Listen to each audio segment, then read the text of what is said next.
Hi, everyone, and welcome to the lecture on chemical calculations, Avogadro's number, and the mole. We'll start by talking about formula mass. Formula mass is the sum of all the atomic masses given in units of atomic mass units, or AMU, for all of the atoms in a compound's formula. And we can use two different terms to relate formula mass. The first one, formula mass, can be used for both ionic and molecular compounds because it's a generic sort of term about the mass, and it doesn't specify anything about whether a chemical formula is for an ionic or a molecular compound. Molecular mass, on the other hand, is reserved for use with molecular compounds. Now, you'll hear in the field molecular mass being used interchangeably between ionic and molecular compounds, and for the most part, it's accepted. But by convention, formula mass should be the only term that's used for either ionic or molecular, while molecular mass should be used only for covalent compounds or molecules. We can use dimensional analysis in the periodic table to calculate the formula mass of any compound that we want to. So let's start out by trying sodium chloride, an ionic compound. Now we know that there's one atom of sodium in sodium chloride, which is called a formula unit of sodium chloride. So we have one atom of sodium. And according to the periodic table, one atom of sodium is 22.99 rounded to the hundredths place atomic mass units.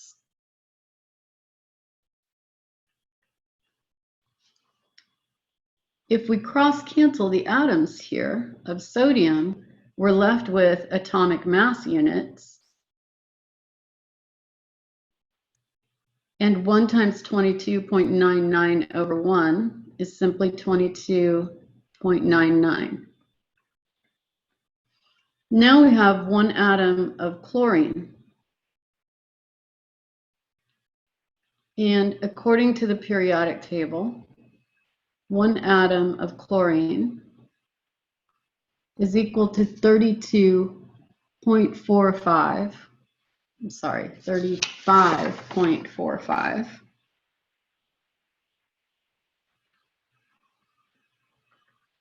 atomic mass units. Again, we see that the atoms cross-cancel in our dimensional analysis, and we're left with atomic mass units. And when we do this math, we get 1 times 35.45 over 1 gives us 35.45 atomic mass units. We just add these together to get the atomic mass units, or the formula mass of sodium chloride.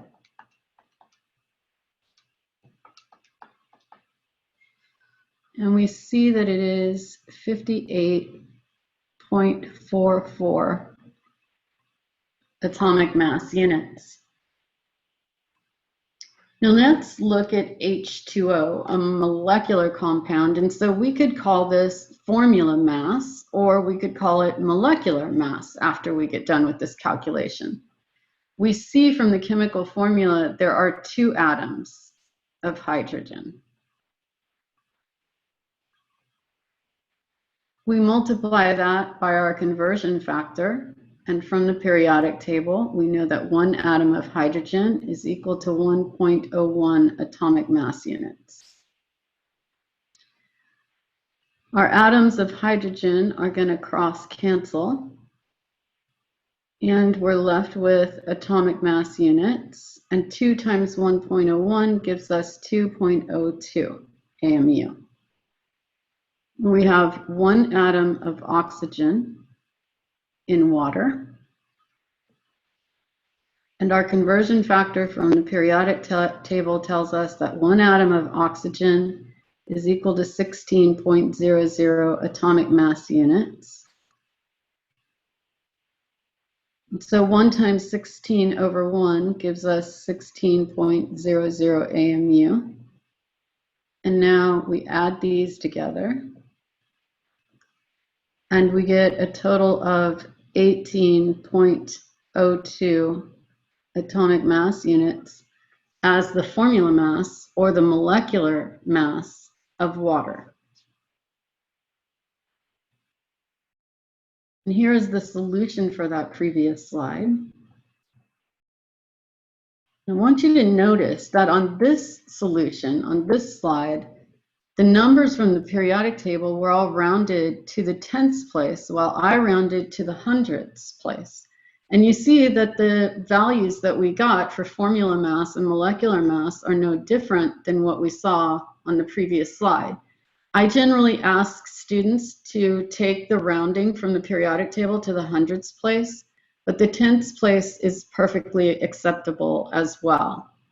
And we don't use these numbers that we're arbitrarily rounding from the periodic table for significant figures. So when we're doing calculations, we know that we decided where we would cut off the significant figures when we took these values from the periodic table. We made a decision about where we would round. So that's arbitrary. That doesn't give us precision of any equipment that we specifically have. And so we do not use those values for significant figures. Let's look at something that's a little bit more complicated, like nickel 2 chloride hexahydrate. This is an ionic compound. We know that we have one atom of nickel. And according to the periodic table, we can get a conversion factor in which one atom of nickel is 58.69 atomic mass units. The atoms of nickel are going to cross cancel. We'll be left with atomic mass units. And when we do this calculation, 1 times 58.69 over 1 gives us 58.69 AMU. And we have 2 atoms of chlorine. Our conversion from the periodic table tells us that 1 atom of chlorine is 35.45 atomic mass units. So 2 times 35.45 gives us 70.90 atomic mass units. And notice again that the atoms of chlorine are going to cross cancel.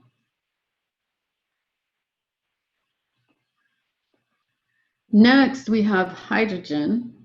And so the hydrogen, you notice there's a 6 out in front of this water molecule. That tells us that we have 1, 2, 3, 4, 5, and 6 water molecules total. If we count up all those hydrogens, there are 2, 4, 6, 8, 10, and 12 hydrogens, or alternatively, we could have said 6 multiplied by 2 gives us the 12 hydrogens that we have from the chemical formula. So we have 12 atoms of hydrogen, and our conversion from the periodic table tells us that 1 atom of hydrogen is 1.01 atomic mass units. So that gives us a total of 12.12 atomic mass units. And notice again that those atoms are going to cross cancel. And then lastly, we have the oxygen, and we know that again we could say 6 times the assumed 1 that is a subscript outside of that oxygen, or in 6 water molecules we have 6 total oxygens. So there are 6 atoms of oxygen, And from the periodic table, we know that 1 atom of oxygen is equal to 16.00 atomic mass units. So 6 times 16 gives us a total of 96.00 atomic mass units. And again, we see that the atoms are cross-canceling. Now we're going to sum the atomic mass units of every atom that's in this compound. So we have 96, 12.12, 70.9, and 58.69. And that gives us a total of 237.71 atomic mass units for nickel 2 chloride hexahydrate. And here is the solution. Again, going to the tenths place, 237.7, which is fine. Let's look at the formula mass, or the molecular mass, because this is a molecular compound, of C9H8O4, which happens to be aspirin. So we know that we have 9 atoms of carbon. And according to the periodic table, 1 atom of carbon is 12.00 atomic mass units. So 9 times 12 gives us 108 atomic mass units. And then we have 8 hydrogens. So 8 atoms of hydrogen times our conversion factor, in which 1 atom of hydrogen gives us 1.01 atomic mass units, giving us a total of 8.08 AMU. And then oxygen, we have 4 oxygen atoms.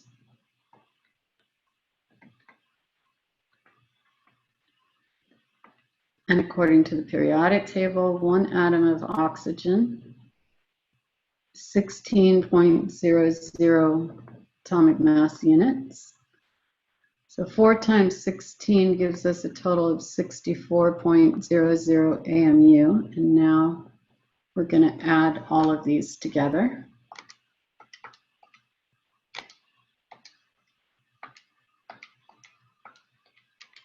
Gives us a total of 180.08 atomic mass units for the molecular weight, or the formula weight, of aspirin.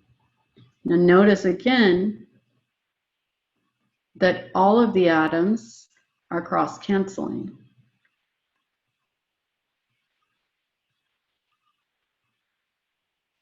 Here's the solution for the previous slide.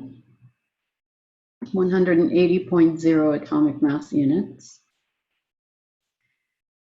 Let's look at a shortcut. And let's look at this shortcut based on the fact that we know that the atoms cross-canceled in every dimensional analysis. And this shortcut will work with either ionic compounds or molecular compounds. We know with sodium chloride, for example, that we have 1 sodium at 22.99 atomic mass units. And we have 1 chlorine at 35.45 atomic mass units. If we add those two together,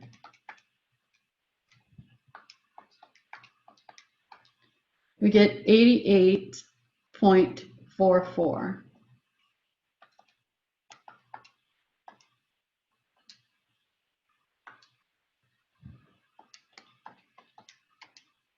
Sorry, 58.44. Just looking at the number, thinking that just doesn't add up to 88.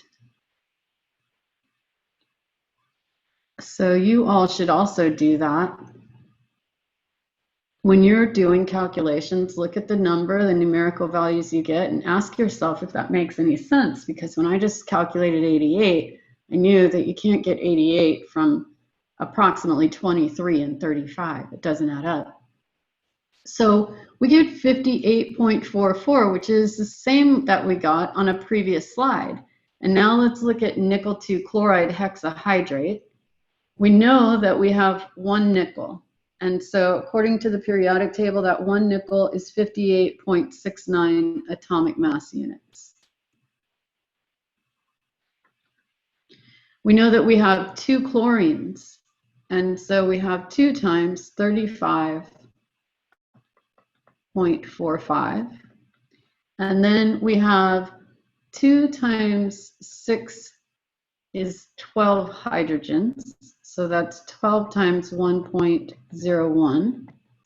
And of course, we have 6 times a presumed 1 there, subscript for the oxygen. So that is 6 times 16.00. And we're going to get the sum of all of these.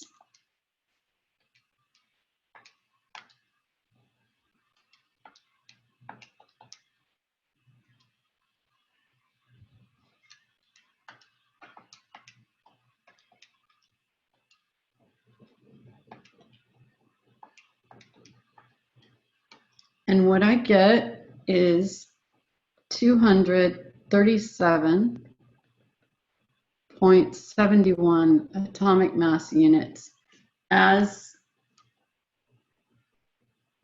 the formula weight of nickel 2 chloride hexahydrate. Now, let's calculate a couple of molecules the same way. And so with water, we have 2 hydrogens, and so that is 2 times 1.01, getting the atomic mass units per atom for hydrogen from the periodic table. And we have 1 water, so that's 16.00 atomic mass units, giving us a total of 18.02 atomic mass units for water. And if we do the same for aspirin, we have 9 times 12, which is the atomic mass units for 1 atom of carbon, plus 8 times 1.01, which is the AMU for hydrogen from the periodic table, plus 4 times 16.00 AMU for oxygen from the periodic table. And now we're going to calculate these.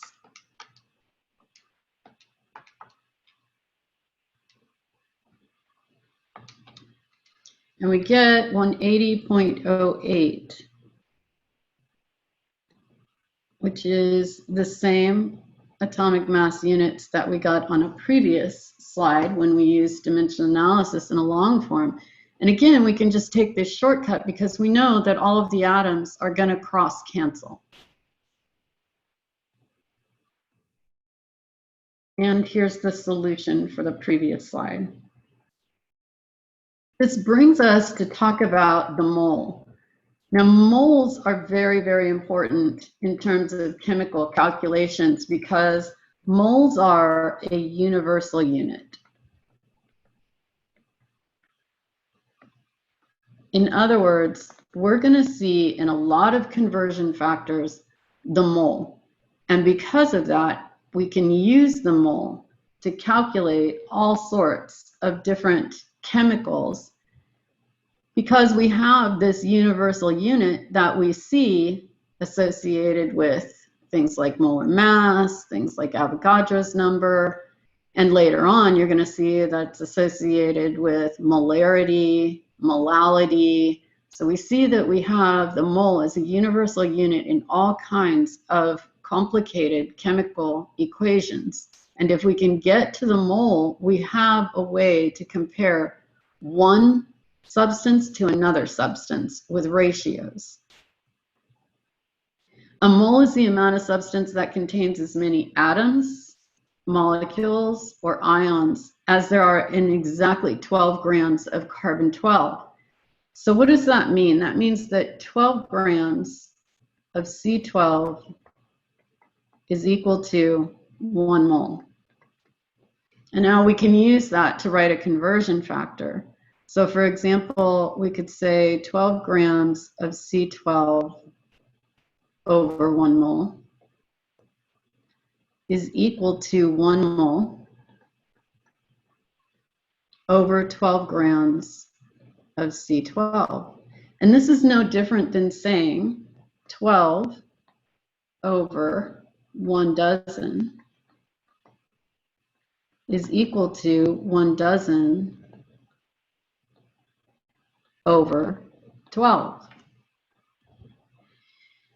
But in this case, our value, the mole, is going to be a lot larger value because we're talking about things that are very, very small. Atoms, molecules, ions, electrons, photons, all of these sorts of very, very small particles. And so when we talk about all of these very, very small, we're talking about particles. A mole, whether it's a mole of iron atoms, a mole of methane molecules, or a mole of sodium ions, literally, it doesn't matter what you have. If you have a mole of that, it's always going to contain the same number of formula units. The number of formula units in a mole is known as Avogadro's number. And Avogadro's number experimentally is this 6.0221419 times 10 to the 23. Now, depending upon what book you open, you're going to get a different number of decimal places because Avogadro's number is determined experimentally. And that means that different labs have different precision in their equipment. So if you have a very high level of precision, you're going to add to those decimal places, where if you have a lower level of precision, you're going to take away from those decimal places. For purposes in this class, we're going to use 6.022 times 10 to the 23. And you'll even see that some of the problems I've worked out in these slides are going to be 6.02 times 10 to the 23. But I like to tell students to use 6.022 times 10 to the 23, and that is the value that will be on the exam for you. Molar mass is one of the conversion factors that contains mole, and you can see that the units for molar mass are expressed in grams per mole. So there is our mole in some conversion factor that we have. Well, this means that we could calculate grams, or we could calculate moles if we knew the molar mass, because grams per mole has both of those units contained in it. So how do we find out the molar mass is the question, because this would be a very useful conversion factor. If we look at glucose, C6H12O6, the formula mass calculated from the periodic table, just the same way that we've been calculating formula masses on previous slides, is 180 atomic mass units. The molar mass is 180 grams per mole. The only thing that has changed here is the fact that we started out with atomic mass units, converted that to grams per mole. So literally, we kept the same numerical magnitude, we just changed the units. And it turns out that because C12 is equal to 1 mole if you have 12 grams, that we can convert directly between atomic mass units and grams per mole. In other words, 1 mole of glucose has a mass of 180 grams. If we look at urea, urea has atomic mass units of 60.0, and the molar mass is 60.0 grams per mole. The only difference is that we converted the atomic mass units to grams per mole. It's a direct conversion. We didn't even have to do a calculation. We just wrote grams per mole instead of writing atomic mass units.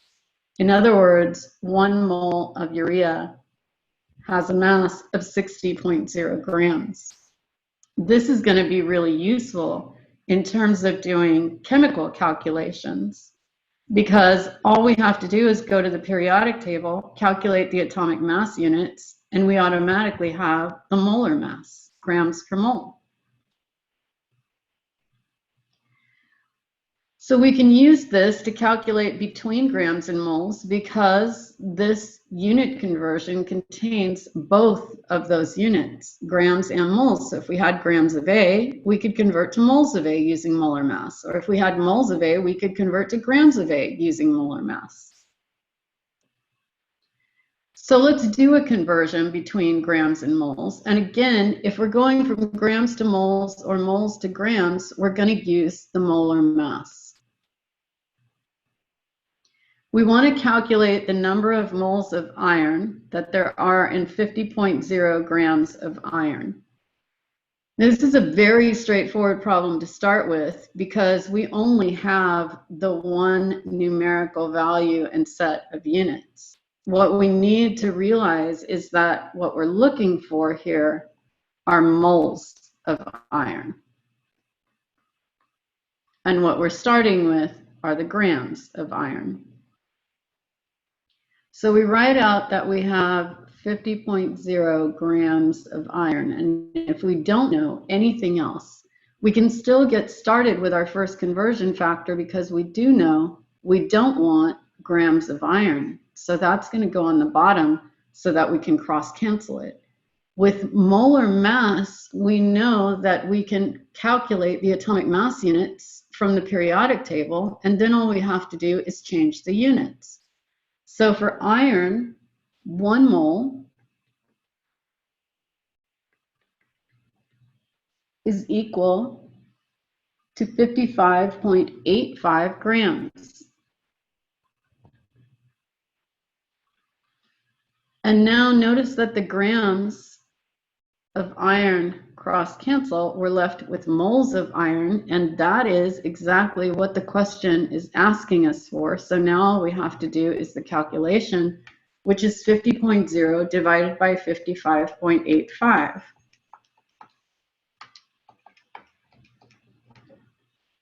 And that equals 0.89 5255 148. And again, we have moles of iron. And now we have to figure out what's going on with the significant figures.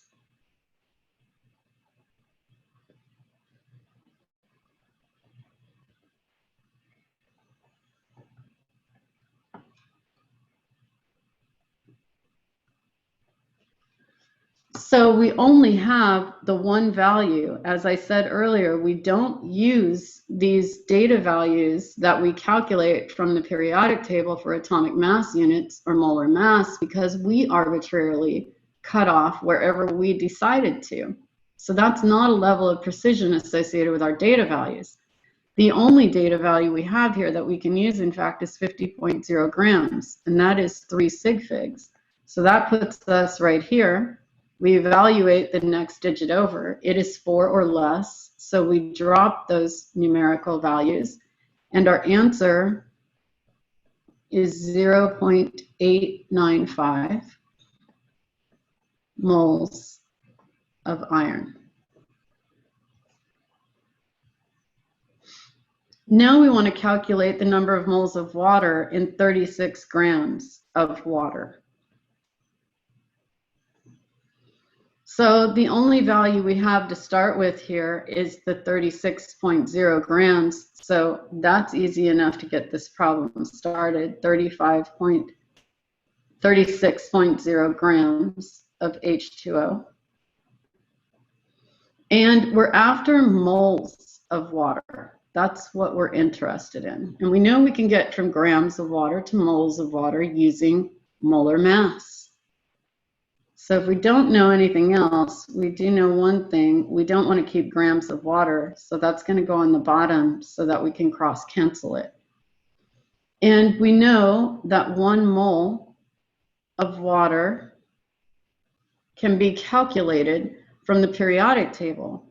So we have 2 hydrogens in water, which is 1.01. That gives us a total of 2.02. And we have the 16.00 for the oxygen. When we add these together, we get 18.02 atomic mass units, which is equal to 18.02 grams per mole. So we transfer the 18.02 over here into our calculation. And now we see that we've cross-canceled grams of water and we're left with moles of water, which is what the problem is asking us for. So all we need to do is the mass. We divide 36 by 18.02 and we get 1.99778.0244. And that's moles of water. And now we need to evaluate our significant figures. And so in evaluating our significant figures, we know we only have this one value, the 36.0, which is 3 significant figures. This is all multiplication and division. So our answer is going to also have 3 sig figs, which puts us here. When we evaluate the next digit over, it's 5 or greater, which means we have to increase the last retained digit by 1. Since it's a 9, we're going to have to increase the last retained digit to the left of it as well. So that gives us 2.00 moles of H2O. And here's the solution for this problem, both of these problems. You notice that in this case, they cut off their rounding to the tenths place. When they cut off their rounding to the tenths place, they got 36.0 and 18.0, which gave them right away 2.00.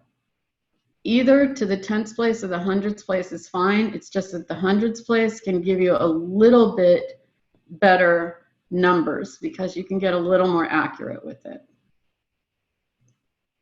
Let's talk about converting grams to molecules now.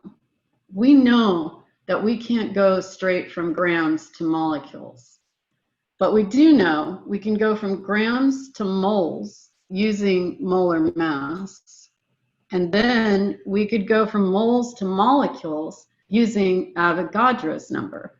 So if we can just get this problem directed towards moles, then we'll be doing good work. So let's look at the question. It says a tablet of aspirin C9H8O4 contains 0.360 grams of aspirin. You want to know how many aspirin molecules. So that's what we're after. And again, this is a straightforward problem to get started because we only have one numerical value with units. So we start out with 0.360 grams of aspirin. And if we don't know anything else about how to get started, we know we don't want grams of aspirin because the question is asking us for molecules. So we're going to put grams of aspirin on the bottom. And we know that we can use molar mass and put moles on the top of this, and that allows us to get to the mole unit so that we can then convert from moles to molecules using Avogadro's number. So 1 mole of aspirin is how many grams of aspirin? Well, we need to calculate the atomic mass units.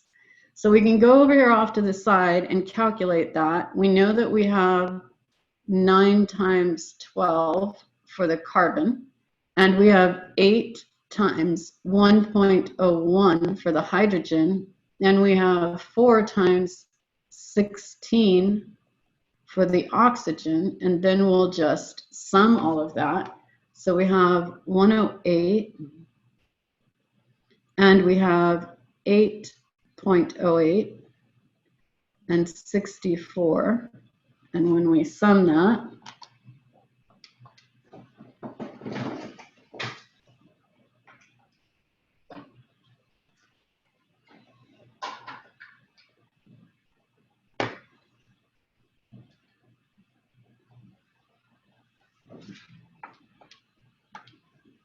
we get 180.08, which is what we calculated back a couple slides when we were calculating formula masses. So we just plug that in, 180.08, and now we see that we can cross cancel grams of aspirin and we have moles of aspirin. We go back to the question and we see we're not after moles of aspirin, we're after molecules of aspirin. So we're going to need another conversion factor. And we know that we don't want moles of aspirin, and so that's going on the bottom so we can cross cancel it. We know that if we have 1 mole of aspirin, that's equal to Avogadro's number of particles. In this case, the particles are molecules. So that means we have 6.022 times 10 to the 23 molecules of aspirin.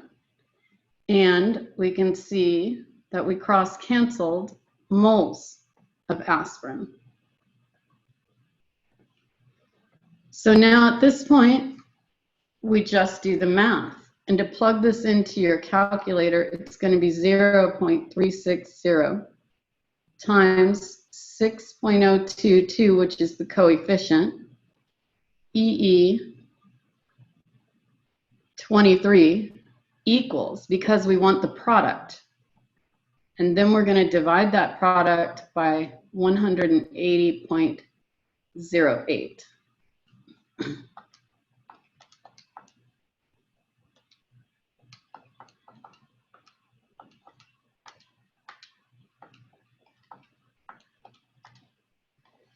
And I get 1.20386 4949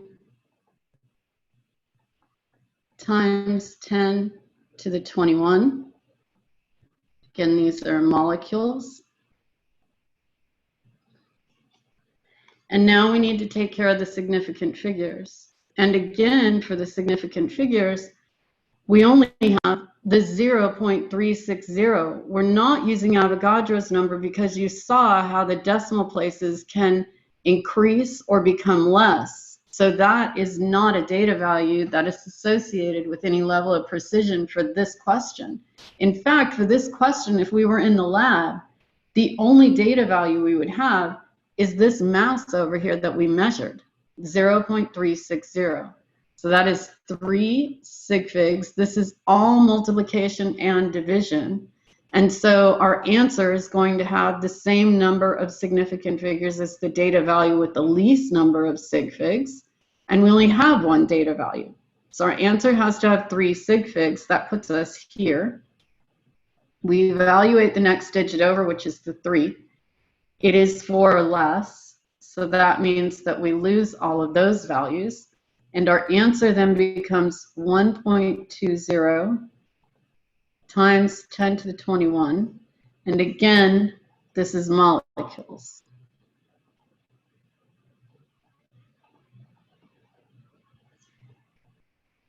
And this slide is going to show you the solution for the problem we just worked out. Now, the best way to work this out is in one-dimensional analysis, straight all the way through like we did on the previous slide.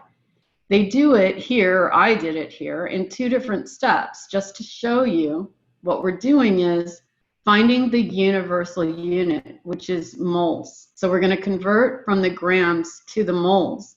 And once we convert from grams to moles, then we can convert from moles to molecules using Avogadro's number. So let's convert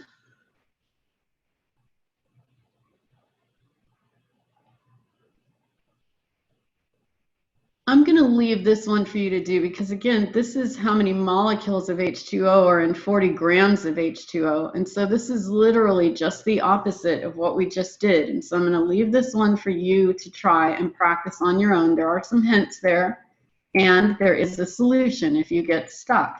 Try to work through it with the hints, not the solution the first time.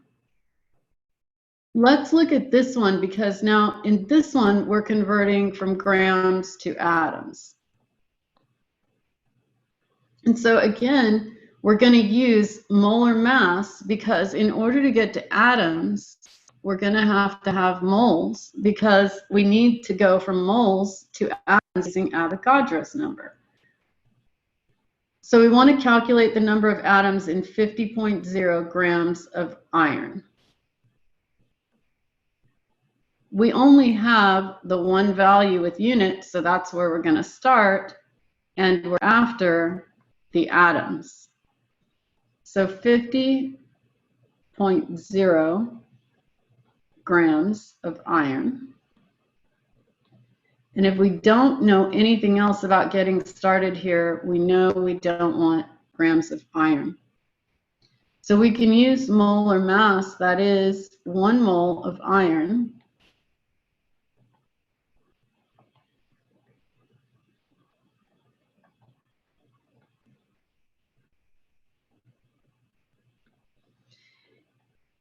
according to the periodic table is 55.85 grams. Okay, and so now what cross cancels is our grams of iron, and we have moles of iron, but we go back and look at the problem, and the problem is asking for atoms of iron.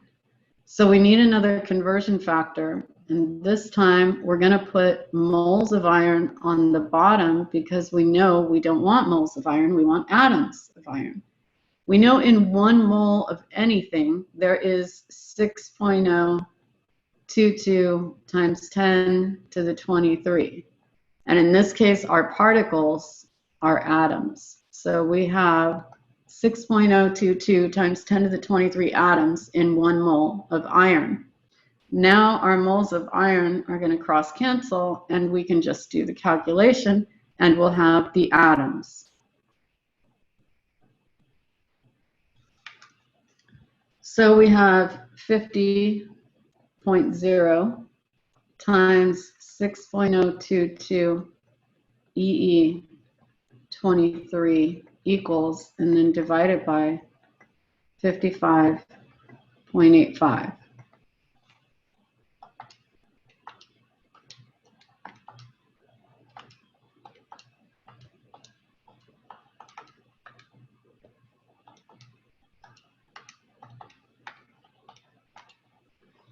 And that gives us 5.3912265 times 10 to the 23, and these are atoms.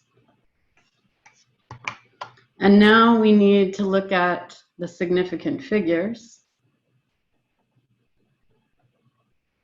And we see that the only value we had is 3 sig figs. This is all multiplication and division, so our answer is going to have 3 sig figs, which puts us here at the 9. And so the answer to this question is 5.39 times 10 to the 23 atoms of iron.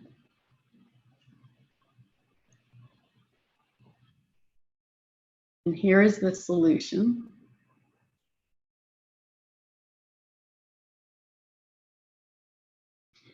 Now this problem is a little bit more complicated because we're looking at grams of component A to grams of component B. When you have a problem like this, you need to use what is called stoichiometry.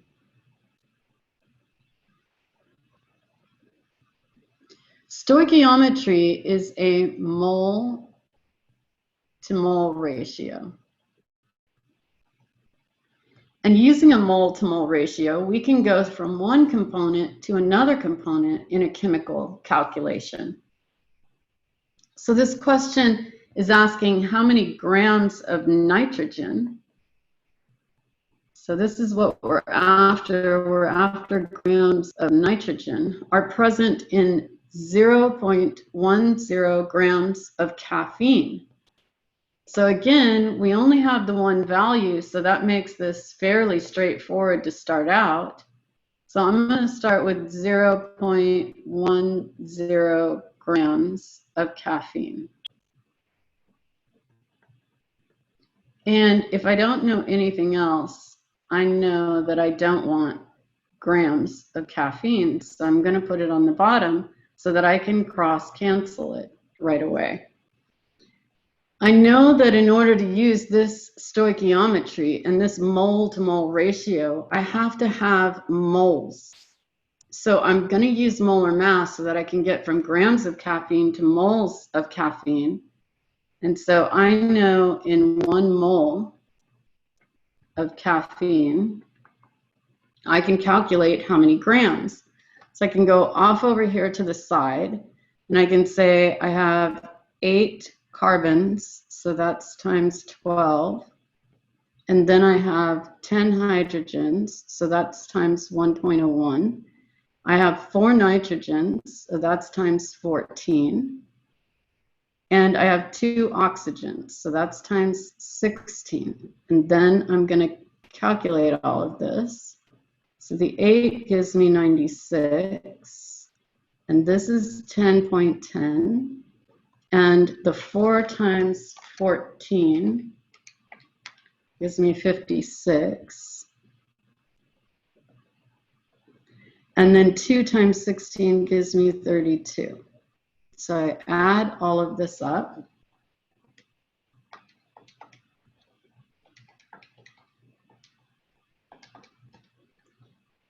And I get 194.1.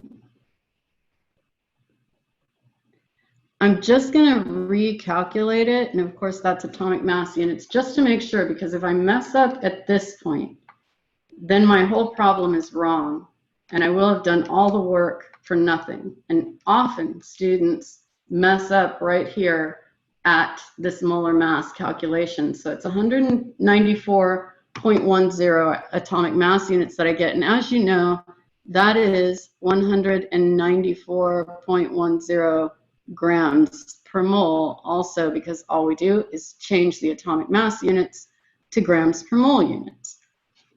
And I transfer the 194.10 over here into my dimensional analysis, and now I have grams of caffeine that have cross-canceled, and I have moles of caffeine here. I don't want moles of caffeine, I'm after grams of nitrogen, but I can go from moles of caffeine to moles of nitrogen using this chemical formula right here. There is a presumed 1 right out in front of this chemical formula because we have 1 mole of caffeine. In 1 mole of caffeine,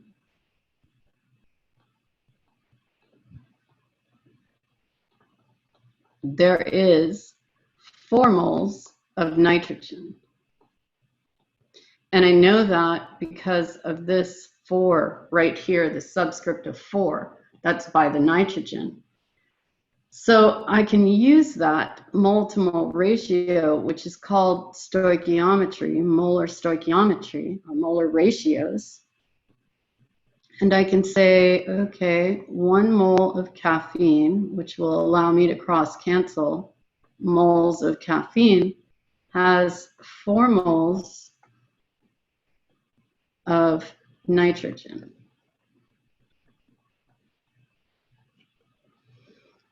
All right, but I'm not after moles of nitrogen. I'm actually after grams of nitrogen. I keep going back up here to look at the question so that I keep going until I've answered the question, not my question, but the question that's being asked of me that's in writing up there.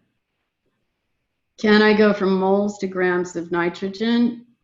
Yes. How do I do that? Molar mass. So in 1 mole of nitrogen, according to the periodic table, there are 14.00 grams of nitrogen. And now when I cross cancel, I see that my moles of nitrogen are gone. I have grams of nitrogen. That's what I'm interested in. And so now I can stop. So that is 0.10 times 4 times 14 equals, and then I'm going to divide by the 194.10. And I get, I'm going to write it down here, 0.028851108 grams of nitrogen. And now I'll take care of the significant figures. And so when I look at the significant figures, the only data value I have is this 0.10. That's 2 sig figs. So I come down here to my answer, and 2 sig figs puts me here. By this 8, I evaluate the next digit, which is 5 or greater. So I have to increase the last retained digit by 1, and then I can drop the rest. So I have 0.029. The rest are dropped, and that is grams of nitrogen. And my answer is on this solution slide, which comes up next, at 0.029 grams of nitrogen. Sorry, I think we're going to get serenaded now. It sounds like my neighbors have decided to have a party, so hopefully that music in the background isn't too distracting. So again, we're going from grams of component A, but now we're going to ions of component B. So again, we have to go to moles, because if we don't go to moles, we won't be able to get to ions. We don't know a conversion factor that goes directly from grams to ions. So if we go from grams to moles with molar mass, then we can go from moles to ions with Avogadro's number. And again, because we have component A and component B, we need stoichiometry. That is, we need this mole to mole ratio. So this question is asking how many sodium ions are present in 15.3 grams of sodium sulfate. So the only value that we have here is the 15.3 grams, and so we know that we can get started with just that, and what we're after is sodium ions. So I start out with the 15.3 grams of Na2SO4, sodium sulfate. And if I don't know anything else, I can surely do the first step, because I know I don't want grams of sodium sulfate.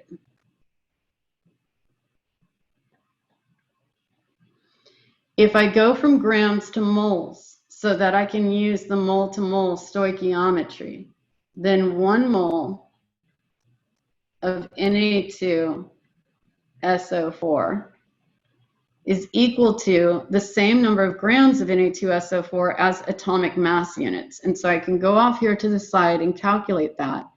I have 2 times 22.99 for the sodium. And I have 1 sulfur, so that is 1 times 32.07. And I have 4 oxygens, so 4 times 16.00. And now I calculate those.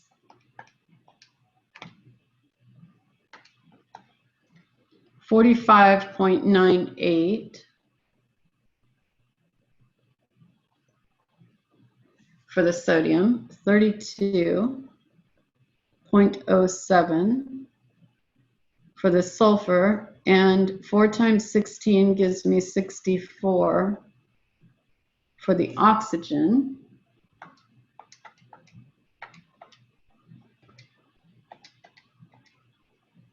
That's a total of 142.05, and again, that's atomic mass units, and it's also molar mass.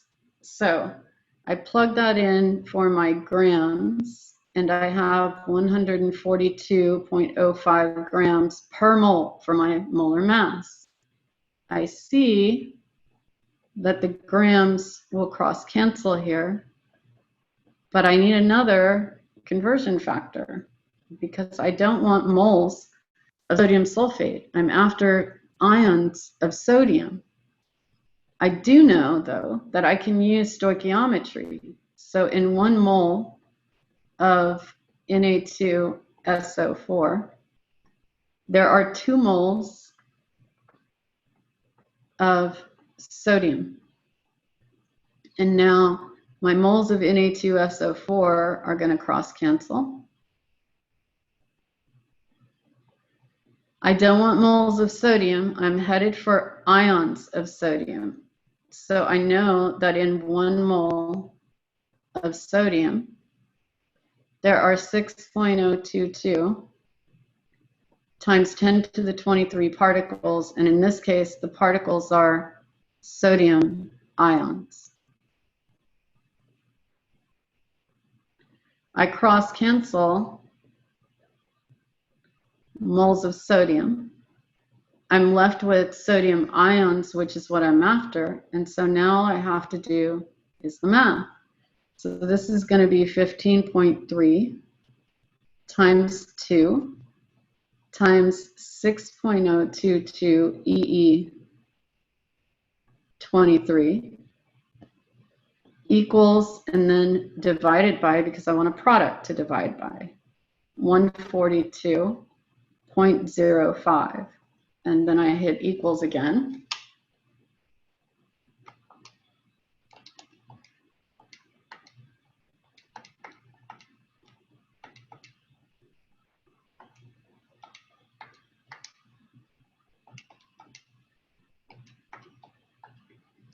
And I get 1.29724 1816 times 10 to the 23 sodium ions. And now I'll figure out the significant figures. So I only have one data value. I'm not using the 2 moles or the 1 mole because those aren't data values. Again, that's a mole-to-mole stoichiometric ratio. So that has no equipment precision associated with it. I'm not using Avogadro's number for the same reason. The only value that I have is 15.3. Again, I'm not using the molar mass because I arbitrarily chose how many sig figs that would have. So I have 3 sig figs here in my data value. So my answer is going to have 3 sig figs because this is all multiplication and division. That puts me here at this 9. The next number over is 5 or greater, so I have to increase the last retained digit by 1, which means I'm going to end up with 1.30 times 10 to the 23 sodium ions as my answer.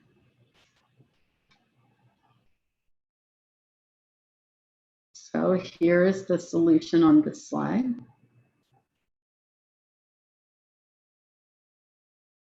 (1.30 times 10 to the 23 sodium ions. So that wraps up this lecture on chemical calculations using moles and Avogadro's number.